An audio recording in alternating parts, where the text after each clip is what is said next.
I'm Jhon Morrison. I'm the Executive Director of the Institute for Human Rights in Business, based in London. Yes, we actually had a piece of work around the London Olympics, before the London Olympics, with the hotel industry in London. Because one of the dangers of the London Olympics was workers coming in, temporary workers, to meet the demand in catering, hotels, etc. Many of them migrant workers, many of them provided by third-party labour providers. And our work over the years, and our work with the European Commission on the role of third-party labour providers made us realise that that was a potential risk for the London Olympics. So we actually did some work there. We gave due diligence guidance to 5,000 hotels in London, every hotel. And at the worst, it was to prevent things like forced labour or even trafficking. And the Metropolitan Police liked it so much that they also distributed our due diligence. So we got a lot of support there. And that made us think, well, why not think about other mega sporting events? Well, don't limit our attention to London, because these mega sporting events are a microcosm of many of the things we work on, whether it's land, water, housing, relocation of communities, security issues, supply chain issues. And so we, through my colleague Lucy Amos, we started to talk with Jhon, the chair of the London Sustainability Commission, and to see whether we could provide a bridge to make sure that the learning from London was the things that worked and the things that didn't work was transmitted to other future mega sporting events, and that potentially eventually we could help create a permanent vehicle for learning, so that cities, governments, sponsoring companies, etc. would all have a place to go, a common resource. So that's really, at the end of the day, with mega sporting events, that's what we hope will be achieved in years to come, is that there will be a permanent resource for the sporting bodies when they issue the tenders, but also the cities and countries when they put on these things, and the due diligence guidelines for companies themselves. So that's what brought us to the issue of mega sporting events, yes.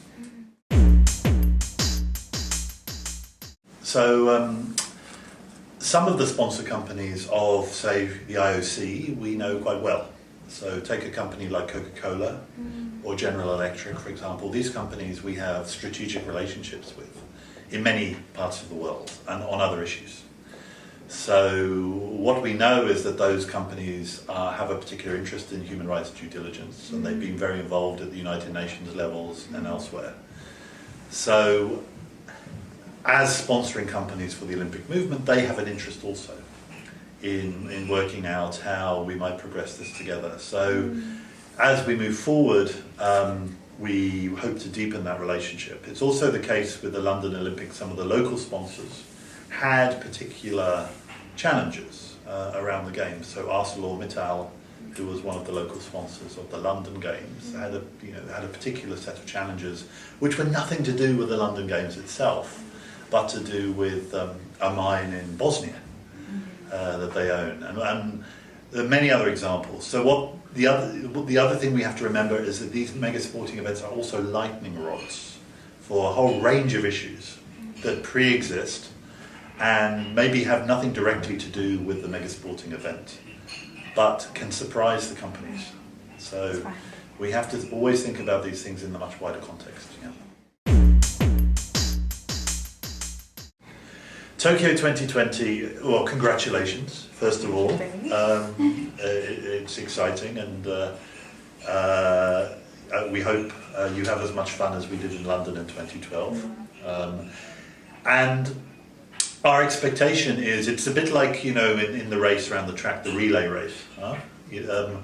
That's why we called our first report Striving for Excellence. We don't think that human rights in any way are a dampening effect or limitation on the Olympics. They're not at all. If you read the Olympic Charter, if you think about the whole spirit of sport, of excellence, but also the dignity and respect of humans to each other, the fairness of sport, the level playing field of sport, these are concepts businesses understand. These are core to good business.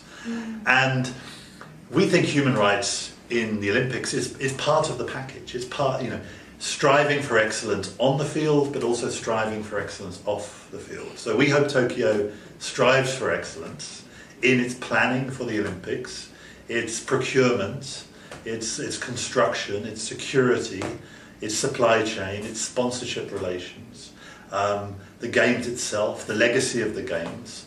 Do not be afraid of social issues or human rights and sustainability issues. They're part of the package. They're part of the excellence. So learn, our recommendation is that Tokyo learns from the experiences of London 2012, and particularly the Sustainability Commission that was set up to ask these questions, to be critical friends to the London Games. And also, we're working very closely now with colleagues in Brazil for Rio 2016. So let's make sure that we pass the baton and don't drop the baton.